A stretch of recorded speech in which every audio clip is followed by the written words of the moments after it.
Merci pour votre présence. Donc, je vous propose de commencer maintenant. Aujourd'hui, c'est en gros la deuxième séance de cet événement, cette rencontre. Hier soir, nous avons eu une rencontre entre Esther Benbassar, Ronnie Broman et Sylvain Sipel. C'est très bien passé au centre-ville. Et maintenant, nous continuons aujourd'hui cette journée sur l'instrumentalisation de l'antisémitisme par Israël.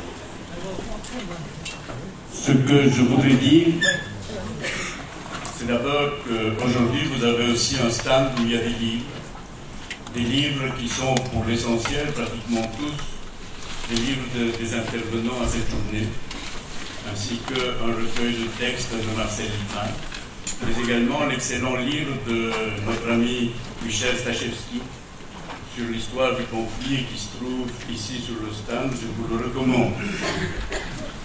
Donc un stand livre, pendant les interruptions, vous aurez l'occasion d'y jeter un coup d'œil.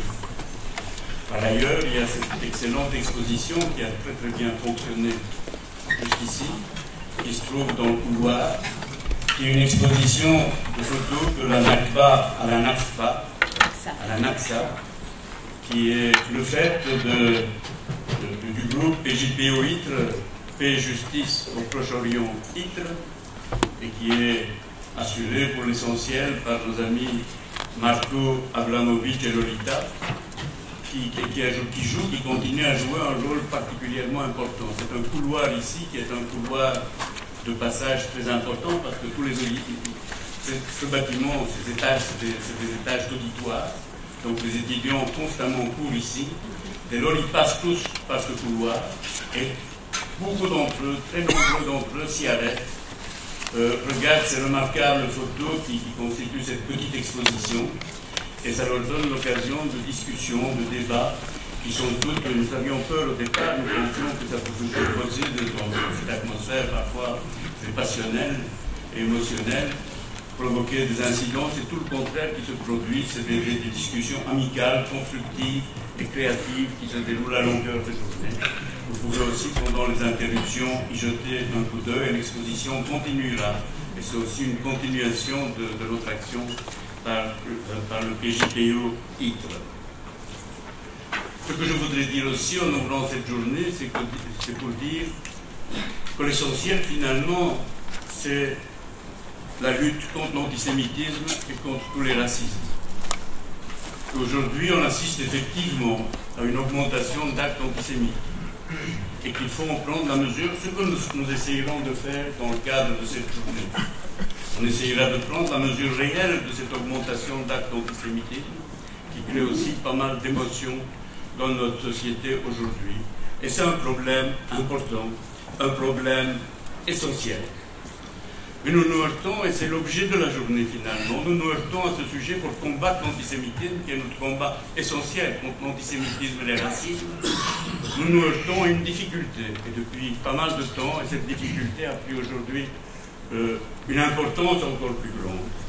Cette difficulté réside dans l'instrumentalisation par l'État d'Israël et par les associations communautaires juives mainstream par l'instrumentalisation de l'antisémitisme au projet politique, au profit de l'agenda politique d'Israël.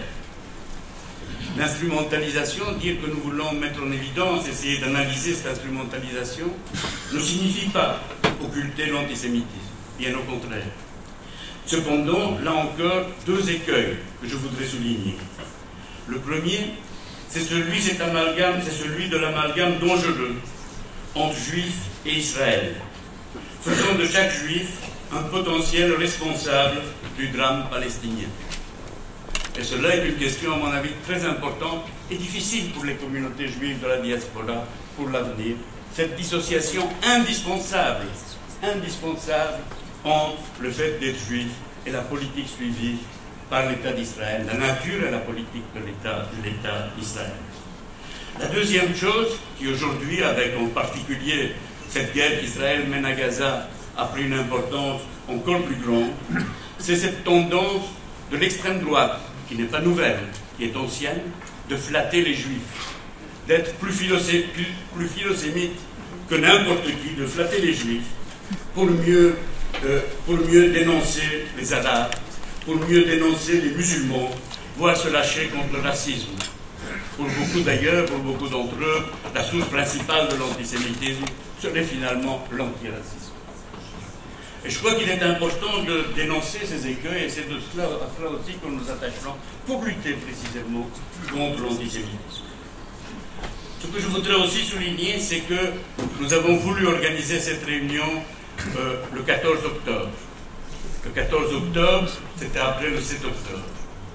Le contexte, cette réunion était planifiée, tout était préparé, les orateurs, c'est en gros ce que vous aurez aujourd'hui, était programmé pour le 14 octobre. Il nous a semblé, c'était évident, je crois, que dans l'atmosphère qui résultait de l'attaque du Hamas du 7 octobre, de massacres de civils, d'atrocités, qui avaient créé une telle sidération, nous ne pouvions pas tenir à ce moment-là cette réunion. Et qu'aujourd'hui, effectivement, nous pouvons le faire, et l'exposition qui s'est tenue jusqu'ici le montre bien d'une certaine manière, nous pouvons le faire d'une manière sereine et pouvoir constater, comme l'a fait hier soir Sylvain Sipel, que le 7 octobre, c'était effectivement, fondamentalement d'abord, une tragédie, mais c'était aussi une victoire politique très importante du Hamas.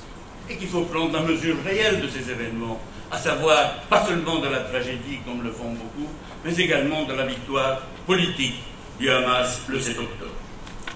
Et également le fait qui me semble tout à fait important par rapport à toutes les discussions qui ont suivi le 7 octobre, c'est que cet événement n'est pas un événement isolable, que ce n'est pas un événement hors contexte, dont on peut parler en dehors de tout contexte. On peut dire que c'est inexcusable, mais on ne peut pas dire que c'est sans cause. Et je pense que c'est aussi important de prendre la mesure de ce fait.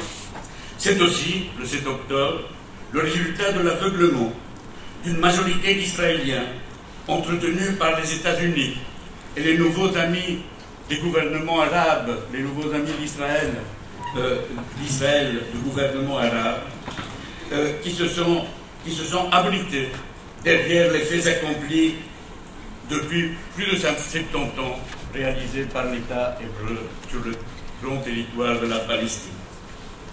Enfin, dernier mot, pour évoquer pourquoi cette fois, comme Institut Marcel Lippmann et comme souvenir de Marcel Lippmann, nous avons tenu à organiser cette réunion. C'est que, pour des personnes ici présentes, d'ailleurs pour beaucoup de ma génération, de mon âge, c'est précisément au niveau, en 1967, au lendemain de la guerre de 6 jours, que nous avons mené une action qui était pour nous contre nature, qui était pour Marcel contre nature, pour moi contre nature et pour beaucoup d'entre nous ici, de signer un texte rédigé par Marcel à l'époque, en tant que juif.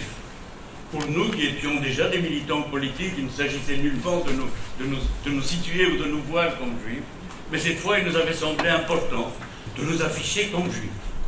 Pour dire déjà à ce moment où l'opinion était unanimement pro-israélienne, c'était David menacé dans son existence, en train d'être jeté à la mer par le méchant Goliath de tous les pays arabes coalisés.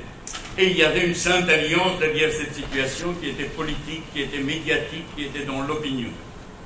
Nous avons été de ceux, pas les seuls, il y en a eu d'autres, Maxime Rodinson en France, bien d'autres qui ont fait. Nous avons été de ceux, et c'était la phrase de Marcel dans cette déclaration, de dire que cette écrasante victoire de David contre Goliath, que cette victoire était en réalité une défaite. Qu'il s'agissait là d'une défaite dans la victoire. Et que